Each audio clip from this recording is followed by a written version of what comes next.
Este é o 10º dos 24 volumes da obra de Pietro Ubaldi, Deus e Universo. Prefácio. Numa grande reviravolta da minha vida e da vida do mundo, nasceu este livro, subitamente, como uma explosão. Foi escrito em 20 noites, pouco antes da Páscoa de 1951, aproveitando-me de uma bronquite que, forçando-me ao repouso, afastava-me do trabalho diurno normal, necessário para a manutenção de minha família. Na solidão gelada de Gúbio, escrevi esse livro sob intensa febre, que facilitava a elevação do potencial nervoso. Tal como está aqui registrada, a visão me apareceu em 20 etapas ou capítulos, nos imensos silêncios daquelas longas noites hibernais. Tal como uma explosão de pensamento e de paixão, este livro não poderia se revelar senão na aproximação da semana da Páscoa, após um longo e íntimo tormento preparatório. Sob a exposição fria e racional, que pretendeu sobretudo ser fiel às visões, oculta-se e arde essa paixão, a ânsia do inexplorado, o terror de se debruçar sozinho sobre os abismos dos maiores mistérios, a imensa festa da alma pelo conhecimento obtido. No esforço aqui despendido para galgar os últimos cimos como coroamento da obra, há como que uma vertiginosa desesperação da alma, que se sente perdida e desfeita diante do lampejo de uma concepção que não é sua, que dardeja sobre ela, ofuscando-a e arrebatando-a para os vértices do pensamento, onde tudo se faz uno, e para os vértices das sensações, onde alegria e dor unificam-se num imenso espasmo de êxtase. Este livro, que não é meu, apareceu assim como um relâmpago, para trazer a solução dos problemas últimos em meio a uma humanidade descontrolada, delirante com os sofismas e os requintes da decadência, neste momento em que a história está procedendo à liquidação da velha civilização europeia. A hora é apocalíptica, porque é a hora da justiça, quando todas as almas e os valores da humanidade devem ser joeirados de uma forma implacável, a fim de que tudo o que não seja vital seja incinerado. Estamos asfixiados por montanhas de falsidades, e a vida se rebela porque está faminta da verdade. E a verdade deve ser dita a qualquer custo, pois que o mundo em breve será sacudido pelos alicerces. Ela deve ser dita antecipadamente, de uma forma clara, simples e una. Urge lançar a semente da ideia que deverá reger o novo mundo do terceiro milênio, aquele que ressurgirá da destruição do atual. Este é o 10º volume desta obra, que agora, depois de haver superado infinitos obstáculos, transborda pelo mundo e de puro sistema de conceitos está se transformando em vida. Predito com exatidão, ainda que proibido, torna-se realidade o milagre, que consiste no fato de um homem sozinho, pobre, cruciado de dores, votado à renúncia e esmagado sob o peso de um árduo trabalho, conseguir sobrepujar tudo isso e lançar uma ideia ao mundo. É que, em geral, onde existe o que por ser humanamente inexplicável chama-se de milagre, está Deus, e onde Deus está, é possível chegar-se até os fundamentos. Há 40 anos luto com esta certeza, e os fatos de cada dia a confirmam sempre mais. Em breve surgirão os volumes 11º e 12º. Aqui já estão lançadas as suas bases. Desta maneira, uma obra se completará pelo trabalho penoso e íntimo de um homem, a fim de que a fé seja demonstrada e a paz seja feita entre ideias e homens, permitindo que o mundo possa, afinal, enxergar claro todos os problemas e assim ser levado, unicamente pela via da razão e do utilitarismo, a uma vida mais honesta e justa. Quis, por isso, interrogar, por meio de recente contato direto, os povos mais jovens das Américas, e os encontrei melhor preparados para compreender as nossas ideias do futuro do que a velha Europa. Graças a isso, não devemos ficar preocupados se agora a difusão destas ideias aqui ocorre com mais lentidão e as edições em italiano vão se tornando cada vez mais morosas em face das dificuldades sempre crescentes do ambiente. Essas dificuldades locais não mais conseguirão conter a divulgação da obra que se desenvolve no mundo. O importante é que tudo seja logo escrito e publicado, não importa onde. Outras gerações depois, após outras provas, virão e compreenderão. Na sua última missiva, na primavera de 1951, Albert Einstein assim me escrevia de Princeton, Nova Jersey, a propósito do 8º volume da obra Problemas do Futuro, que mais dizia respeito à sua especialidade. Abre aspas.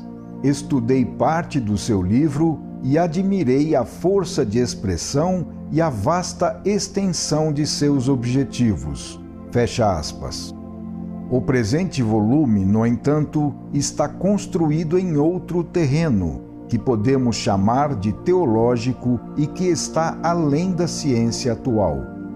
Por isso, ele é mais vasto do que o primeiro livro, A Grande Síntese, que ele encerra em si como um seu momento, desenvolvendo-se em um campo que a visão de A Grande Síntese, encarando apenas o nosso universo atual, não podia atingir. Com o presente volume, pode-se dizer que o ciclo dos grandes conceitos básicos está exaurido, atingindo-se a solução dos máximos problemas.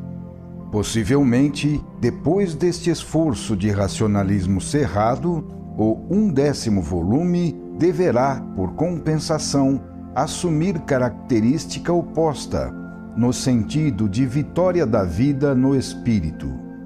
Abre aspas. Através da vida tenho caminhado, caindo e levantando. Através dos meus escritos tenho percorrido uma longa senda de fadiga e de fé. Quantas etapas superei! O meu pensamento desenvolveu-se através de inúmeros conceitos e a minha paixão amadureceu de tanto sofrer. Ao fim de tanta ansiedade de alma e de coração, não restará mais que uma palavra, a última de tantas que foram ditas: Cristo. Sobre esta palavra, que é a síntese suprema de conhecimento e de amor, eu me reclinarei satisfeito e feliz para morrer. Satisfeito como quem, superando todas as ilusões humanas, reencontrou a verdade absoluta. Feliz como quem, vencendo todas as dores humanas, reencontrou a sua suprema alegria. Fecha aspas. Palavras do 4º volume, Ascese Mística, 1939. Aventurar-se em um terreno teológico poderá parecer excessiva audácia, mas eu não pude escolher o tema das visões, que apenas registrei. Ademais, era necessário resolver tudo, também os problemas últimos, a fim de que o sistema se completasse. Afinal, por que o teológico deve ser um terreno proibido? Por que deve a indagação furtar-se aos cimos máximos e submeter-se eternamente ao mistério? Por que relegar ao Museu das Coisas Mortas certos problemas apenas porque hoje se acredita na ciência, que sabe fazer descobertas úteis, mas não é capaz de formular tais questões? Deveremos então cancelá-las de nossa mente? A pesquisa da verdade, feita com sinceridade, com fé e com respeito, não tem sentido de culpa. Possuímos inteligência para usá-la, sendo que fazer honestamente o esforço para compreender até onde for possível tem mais valor do que a dormência passiva da crença. Além do mais, se o mundo e as religiões progrediram, isto se deve à paixão de conhecimento que almas sedentas e isoladas cultivaram com o próprio risco e grande tormento.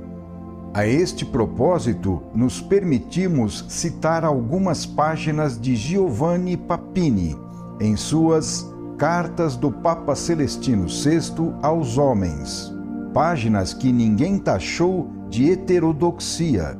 Abre aspas. Por que é a divina teologia hoje tão pouco popular entre os homens?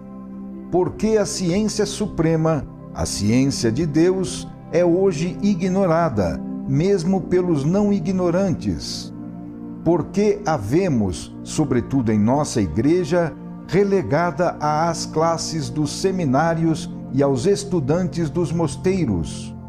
O que aconteceu? Não aflige a vossa alma a dúvida que de tão funesto desinteresse a máxima culpa vos cabe? Interrogai a vossa consciência e respondei com franqueza cristã. A responsabilidade desse abandono não é inteiramente vossa, mas é, antes de mais nada, vossa.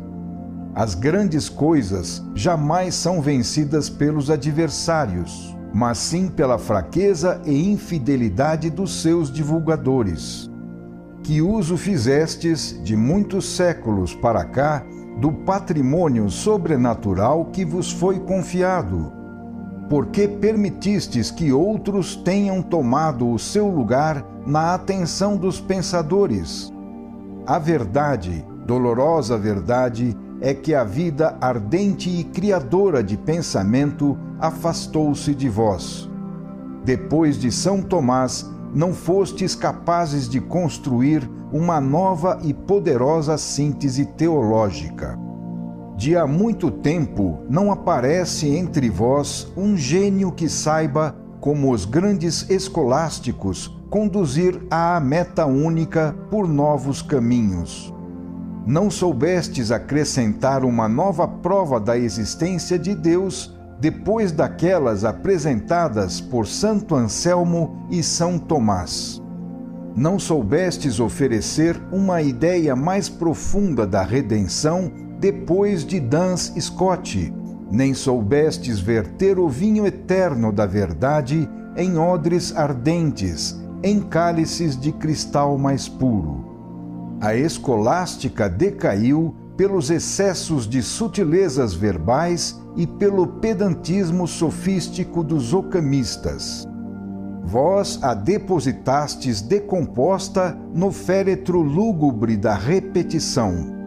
Há séculos, vós, teólogos, não sois mais que compiladores de sinopses, manipuladores de manuais, registradores de lugares comuns. Não sois mais do que entediantes comentadores, glosadores, exumadores, postiladores e ruminadores de antigos textos venerados. Não sabeis vós que os alimentos requentados em demasia despertam aversão até dos mais gulosos, e que as comidas cozidas e remexidas nas velhas panelas de barro com os mesmos condimentos acabam saturando os mais pacientes paladares? Cada século possui a sua linguagem, os seus apetites, os seus sonhos, os seus problemas. Vós parastes o relógio da história no século XIV e continuais a servir uma sempiterna sopa aos dóceis candidatos ao sacerdócio, sem dar atenção aos cristãos que estão fora das portas claustrais e que já agora estão habituados a acepipes mais apetitosos e saborosos. Será essa inapetência obstinada, que já dura alguns séculos, devida somente ao gosto pervertido e gasto dos leitores modernos, ou também, se não mais, à vossa fastidiosa mediocridade de capciosos repetidores? Se entre vós existisse uma estrela de primeira grandeza, bem elevada sobre o horizonte, todos a veriam e a procurariam. Mas não passais de círios mortiços, que a grande custo iluminam as trevas dos oratórios. Os antigos e majestosos infólios dos teólogos dormem um poeirento sono entre almofadas de pergaminho e pele, nas estantes carcomidas das bibliotecas, onde de raro em raro os leigos vão despertá-los. As obras dos teólogos modernos são prontuários para uso interno dos clérigos ou áridos tratados. Mas pode a ciência de Deus, se quer reconquistar o afeto dos desatentos e dos desviados, permanecer sempre sobre os fundamentos e nas portinholas do século XIII? Não poderá também a teologia, como todas as ciências, apresentar avanços e progressos? O próprio São Tomás de Aquino não pareceu revolucionário em seu tempo a ponto de suscitar oposições e provocar condenações? Existem ainda nas Escrituras revelações maravilhosas que se poderiam mais amorosamente desvelar. Não é verdade que tudo tenha sido dito e que tenhamos de ser porta-vozes dos mortos. Cada século avança no caminho do Espírito e possivelmente se verá no futuro uma teologia de fulgor tão brilhante que aquela por nós herdada, não obstante a sua admirável arquitetura, parecerá pouco mais que um esboço aos venturosos cristãos do futuro, que a julgarão como os titãs da escolástica julgaram os primeiros sistemas doutrinários dos pais da Igreja. O gênero humano e o povo cristão foram educados por graduações. Então, quem ousará estabelecer confins de tempo aos desígnios divinos e aos esforços humanos? Espero com fé uma outra idade de ouro da nossa ciência. Novas iluminações de santos, novas intuições de poetas, novas interpretações de doutores farão a teologia, como em tempos de antanho, a dominadora dos espíritos superiores. Mas é necessário que vos afasteis, teólogos, das batidas estradas da repetição, da mecanicidade silogística, do pedantismo verbalístico e formalístico que tresanda demasiado a ranço e mofo às narinas modernas. Deveis sair algumas vezes ao ar livre.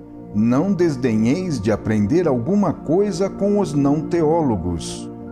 Hoje que estais bocejando no mar morto da indiferença e da monotonia, exorto-vos a ousar. Nas palavras da revelação pode-se encontrar novos sentidos, possivelmente mais profundos do que aqueles que já se encontraram.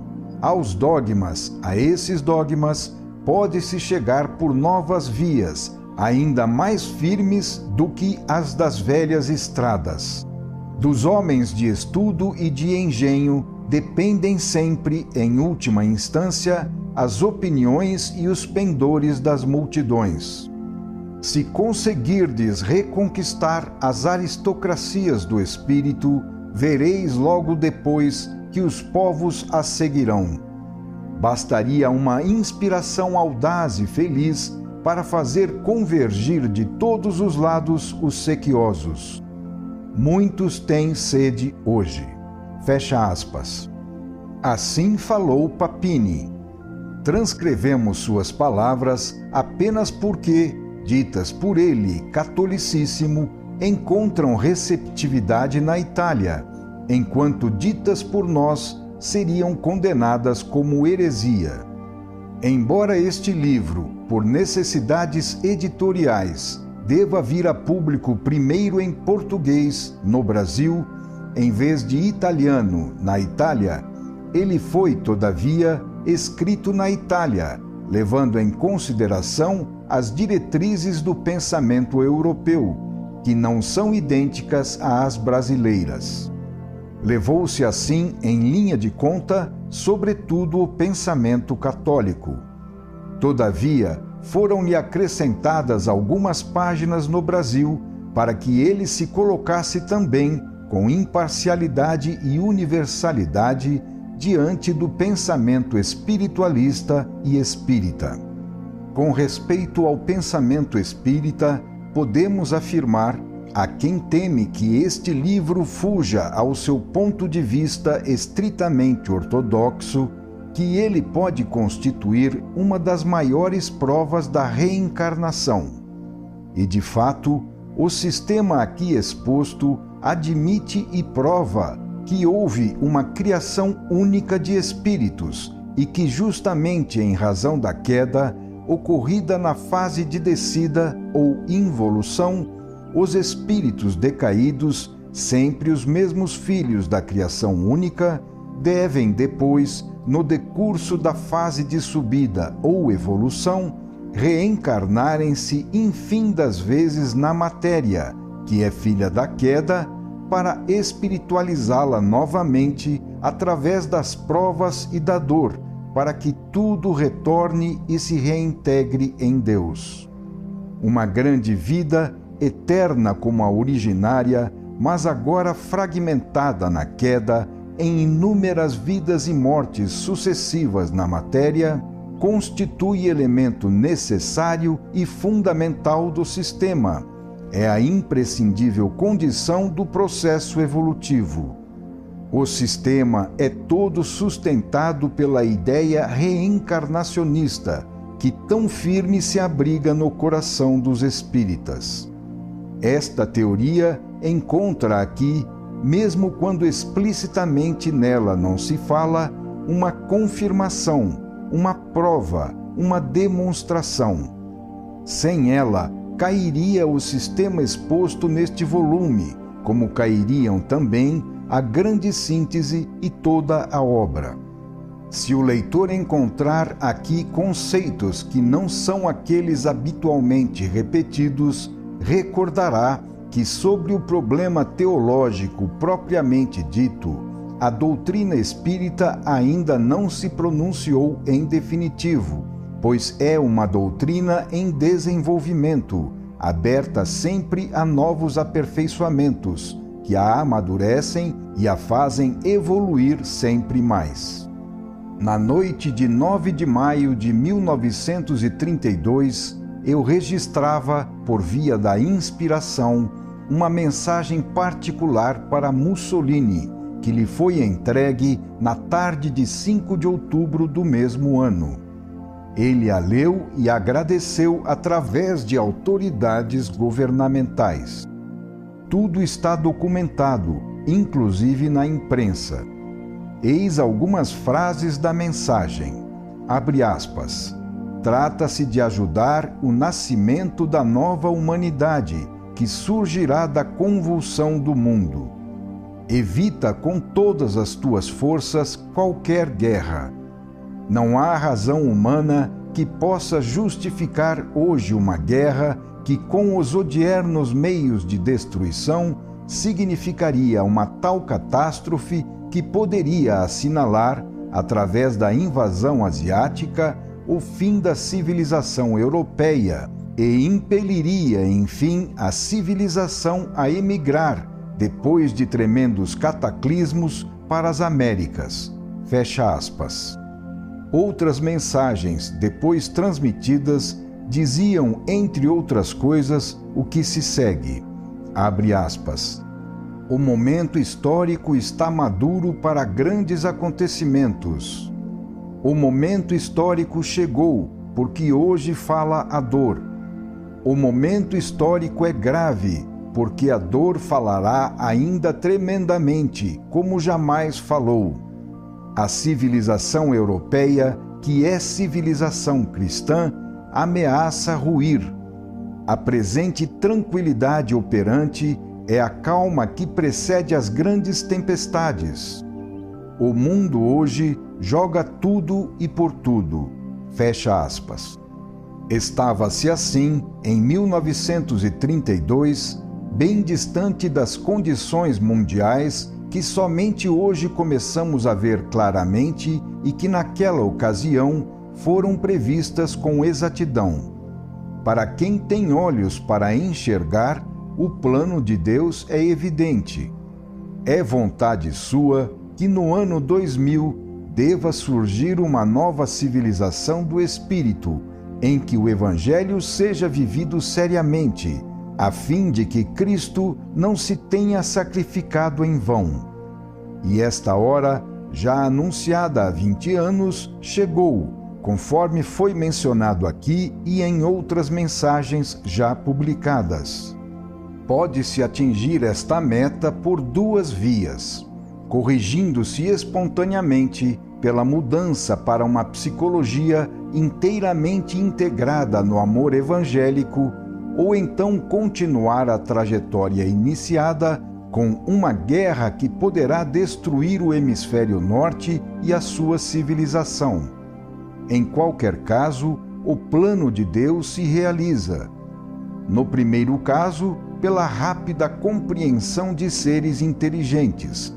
No segundo, por uma lenta compreensão dos seres involuídos através da dor, que sabe se fazer compreender por todos. A humanidade padece a doença do materialismo e agora caminha para a mesa cirúrgica. No ano 2000, Deus terá completado a operação. A bomba atômica será instrumento de liquidação da civilização materialista que a produziu.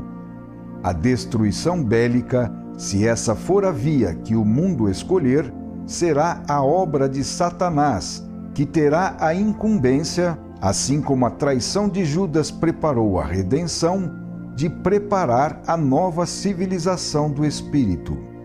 Cristo afirmou que reconstruiria o templo em 3 dias. E a hora chegou a fim de que a humanidade, com o 3º milênio, entre no seu 3º dia, aquele em que Cristo ressuscitou. Assim, a velha civilização materialista deve ceder o lugar a uma nova civilização, de tipo oposto. Desse modo, se a humanidade não for suficientemente inteligente para compreender, será a própria guerra que, destruindo um pouco de tudo, lhe ensinará que a guerra não constitui o meio adequado para resolver os problemas. Esta será a maior descoberta do século. O tipo biológico condutor de exércitos, o ideal nietzscheano do homem da força, cada vez mais desacreditado hoje, já surge como um tipo falido, e uma nova guerra o sepultará definitivamente no reino do passado do involuído feroz. O novo homem de comando, assim como a classe dirigente, deverá ser cada vez menos guerreiro e sempre mais inteligente, até a plena espiritualidade. Neste momento histórico, nasce o presente volume, terminado na Páscoa de 1951, logo após os 2 volumes Problemas do Futuro e Ascensões Humanas, completados na Páscoa de 1950. Estamos nos 2 primeiros anos da segunda metade do nosso século, no qual se decidirá a sorte do mundo para o futuro milênio. É neste momento que a grande síntese é ampliada e aperfeiçoada no terreno teológico. E após ter atingido, nos 2 volumes acima mencionados, a solução de problemas parciais mais próximos a nós, aqui é oferecida a solução dos problemas máximos, de modo que se lance luz sobre tudo, já que o mundo deverá brevemente seguir nova orientação e necessita, assim, absolutamente de novas e completas concepções, por meio das quais possa avançar. Para isto, é indispensável um sistema de conhecimentos que resolva e esgote todos os problemas até os fundamentos.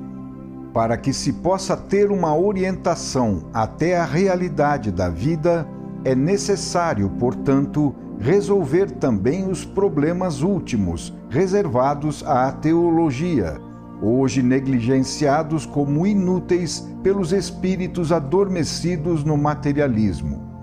Na introdução do livro Problemas do Futuro, explicamos que a terceira trilogia, da qual este volume, o 10º, constitui o segundo termo, é a trilogia da sublimação, enquanto a primeira trilogia foi a da explosão e a segunda a da assimilação.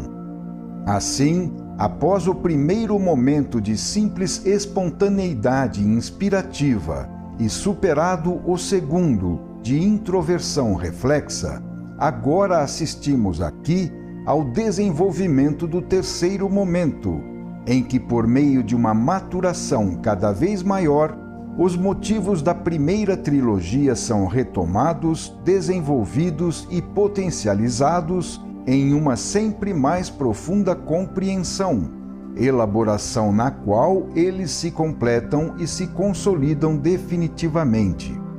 É assim que o volume Problemas do Futuro retoma e aperfeiçoa a parte inicial, filosófica e científica, de A Grande Síntese, enquanto o volume seguinte, Ascensões Humanas, retoma e aperfeiçoa o problema social, biológico e místico, desenvolvendo teses apenas acenadas em A Grande Síntese. Mas, a fim de que o plano do conhecimento desenvolvido em toda a obra pudesse ser executado, urgia completar a concepção de A Grande Síntese, que encara o universo em função do homem, para enquadrá-la em uma concepção ainda mais vasta, onde se encara o universo em função de Deus. Se aquele livro nos dizia como é construído o universo, era necessário explicar por que ele é assim construído e não de outro modo. Era indispensável contemplá-lo não mais apenas em relação ao homem, mas em relação aos fins supremos da criação. Impunha-se ultrapassar os confins de nosso universo para imergir no pensamento de Deus transcendente, que está além de toda a sua criação por nós contemplada. Era imprescindível alcançar a solução dos problemas últimos, diante dos quais a mente deve se conter saciada, por haver ascendido até a fonte de tudo, às causas primeiras de que tudo deriva. Para tocar o extremo limite do conhecimento, era forçoso subir até o plano teológico, de modo que a visão de A Grande Síntese fosse assim compreendida e colocada no seu justo lugar, na mais vasta visão de Deus e universo.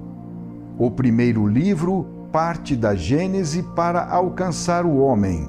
No segundo, contempla-se o pensamento e a obra de Deus, mesmo antes da Gênese, e se atinge a solução última do problema do ser até os confins do espaço e do tempo, onde a criação terá atingido as suas metas. Tudo isto confirma o caráter continuamente ascensional de toda a obra, que agora supera as últimas etapas da sublimação. O próprio método de recepção faz-se mais completo e profundo, e a intuição conceitual e inspirativa torna-se visão orgânica, que resolve os últimos problemas do ser nos braços de Deus. Mas nestas primeiras etapas da terceira trilogia de sublimação, tanto antes no terreno científico como depois no teológico, a ascensão, assim retomada, mantém-se sempre no plano racional. Que forma tomará ela no terceiro volume, último desta terceira trilogia? A visão se lançará ainda freneticamente para a frente, perdendo qualquer contato com a forma mental humana? Tratar-se-á, então, não mais de sublimação racional, de intelecto, mas sim de sublimação mística, no incêndio do sentimento? Será possível levar ainda mais adiante tais assomos surgidos nos atuais volumes? Não sabemos ainda se a maturação poderá alcançar novos cimos. Mas sem ter atingido e transposto esses ápices, como poderemos chegar ao último vértice, Cristo? Não podemos saber porque ainda não vivemos essas maturações. Mas é certo que as trajetórias já estão traçadas, tanto na vida do indivíduo como na vida do mundo, devendo tudo prosseguir e amadurecer. O tempo assinala, com o seu inexorável ritmo, o desenvolvimento dos destinos. Assim, esta grande tarefa encaminha-se para o seu término. Encontramo-nos nos últimos registros, sempre mais altos, sempre mais distantes do inferno terrestre. Superando sozinho montanhas de obstáculos, consumiu-se uma vida, mas amadureceu uma alma. Martírio de um homem, mas que se enxerta no martírio do mundo, porque una é a lei para todos. Se quisermos nos redimir, não resta senão a cruz de Cristo. E hoje, queira ou não, também a humanidade está nela pregada para a sua redenção. Cristo fez a sua parte, agora cabe a nós fazermos a nossa. Acima de todas as tempestades, impassível, Deus observa e aguarda. A grande força do Evangelho está no fato de que ele jamais é superado, pertence ao futuro e por isso não envelhece. Está no fato de que ele constitui um ponto de chegada e não de partida. Frequentemente, é necessária toda uma geração para compreender um livro. A grande síntese só começará a ser compreendida pelo mundo depois de 20 anos. Somente uma nova geração compreenderá toda esta obra. Entre mentes, resta a quem escreveu o último encargo conclusivo de acompanhar sua difusão no mundo. Depois, após a longa e exaustiva jornada, o repouso em Deus. Mas somente assim, vivendo para o bem, vale a pena viver.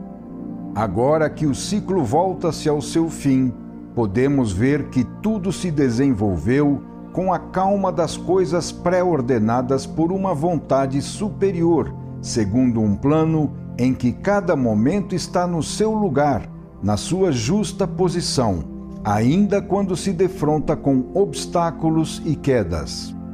Estas 3 trilogias desenvolvem-se assim, segundo o ritmo de um esquema muito mais vasto, presente nos 3 dias após os quais Cristo ressurgiu e no desenvolvimento das suas ideias nos milênios. A primeira trilogia, explosiva, corresponde assim à primeira fase do cristianismo, que avança no ímpeto de fé dos mártires. As próprias mensagens espirituais com as quais se inicia a obra surgem nos 3 primeiros anos, que vão do Natal de 1931 à Páscoa de 1933 e continuam com o 19º centenário da morte de Cristo. Depois, assim como a Igreja, após 3 séculos de perseguições, consolidou-se na terra com o ato de Constantino e o decorrente reconhecimento oficial, também a grande síntese, logo após as mensagens espirituais, lançou as bases científicas do sistema, partindo da matéria. Tudo isso no princípio da primeira trilogia, correspondendo ao primeiro milênio. A segunda trilogia, de reflexão e assimilação, representa o segundo milênio, em que a ideia de Cristo é racionalmente desenvolvida pelos pensadores, assimilada em parte pelos povos e incorporada aos hábitos e instituições. Mas Cristo ainda dorme no sepulcro. A terceira trilogia é de sublimação e ressurreição no Espírito. Cristo ressurge. No terceiro dia, o templo é reconstruído. No terceiro milênio, o Evangelho, até agora à espera, começa a sua atuação na vida coletiva. Avizinha-se o pré-anunciado reino de Deus. Entramos na fase da luz e do triunfo. Assim, no terceiro milênio, o mundo se unificará em um só rebanho, sob um só pastor, Cristo. Não há dúvida de que é estranha essa impensada coincidência, seguramente não preparada, pela qual este ritmo de 3 elementos repete-se e retorna do período trienal das mensagens, fase preparatória, para estas 3 trilogias da obra, seguindo o ritmo da ressurreição e reconstrução do templo no terceiro dia e dos 3 milênios em que o cristianismo se afirma, o primeiro na matéria, o segundo na razão, o terceiro no espírito. Também Dante, na Divina Comédia, fundiu-se neste ritmo. E a terceira trilogia nasce na Páscoa da Ressurreição de 1950, ano santo, centro do século, e se orienta para Cristo. Mas toda a obra não passa de um anúncio e de uma preparação, porque na alvorada do terceiro milênio, Cristo romperá a pedra do sepulcro e ressurgirá triunfante.